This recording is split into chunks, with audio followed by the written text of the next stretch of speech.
আসসালামু আলাইকুম, স্বাগতম আমাদের চ্যানেলে। আবারও বিতর্কে পাকিস্তান ক্রিকেট। পাকিস্তান সুপার লিগের চলতি আসরে উঠেছে বল বিকৃতির গুরুতর অভিযোগ, যা ঘিরে শুরু হয়েছে তুমুল আলোচনা। এই ঘটনায় সরাসরি অভিযুক্ত করা হচ্ছে শাহিন আফ্রিদি, হারিস রাউফ এবং ফাখার জামানকে। রবিবার অনুষ্ঠিত লাহোর কালেন্দার্স বনাম করাচি কিংস ম্যাচে এই নাটকীয় ঘটনা ঘটে। ম্যাচের শেষ ওভারে করাচি কিংসের জয়ের জন্য প্রয়োজন ছিল ১৪ রান। বল হাতে ছিলেন হারিস রাউফ, কিন্তু ওভার শুরু হওয়ার আগেই একটি সন্দেহজনক দৃশ্য ধরা পড়ে।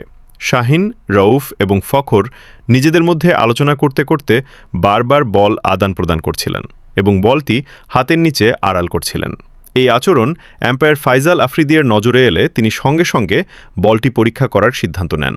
পরে অপর আম্পায়ার শরাফুদ্দৌলার সঙ্গে আলোচনা করে বলটি পর্যালোচনা করা হয়। পরীক্ষা শেষে আম্পায়াররা সিদ্ধান্তে পৌঁছান যে বলটি বিকৃত করা হয়েছে। ফলে নিয়ম অনুযায়ী করাচি কিংসকে দেওয়া হয় ৫ রান পেনাল্টি। এর ফলে ম্যাচের সমীকরণ নাটকীয়ভাবে বদলে যায়। শেষ ওভারে ১৪ রানের পরিবর্তে মাত্র ৯ রান প্রয়োজন হয় করাচির। সুযোগটি কাজে লাগিয়ে সহজেই জয় তুলে নেয় করাচি কিংস। এই সিদ্ধান্তে ক্ষোভ প্রকাশ করেন লাহোরের অধিনায়ক শাহিন আফ্রিদি। ম্যাচ শেষে পুরস্কার বিতরণী অনুষ্ঠানে তাকে এ বিষয়ে প্রশ্ন করেন সাবেক পাকিস্তানি অধিনায়ক রামিজ রাজা। জবাবে শাহিন বলেন, এই মুহূর্তে আমরা কিছু বলতে পারছি না।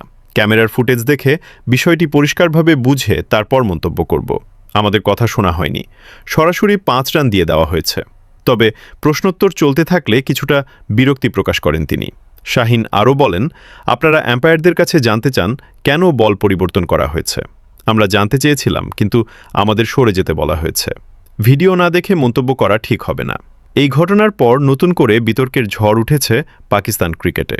এখন নজর থাকবে সংশ্লিষ্ট কর্তৃপক্ষের তদন্ত ও সম্ভাব্য শাস্তিমূলক ব্যবস্থার দিকে।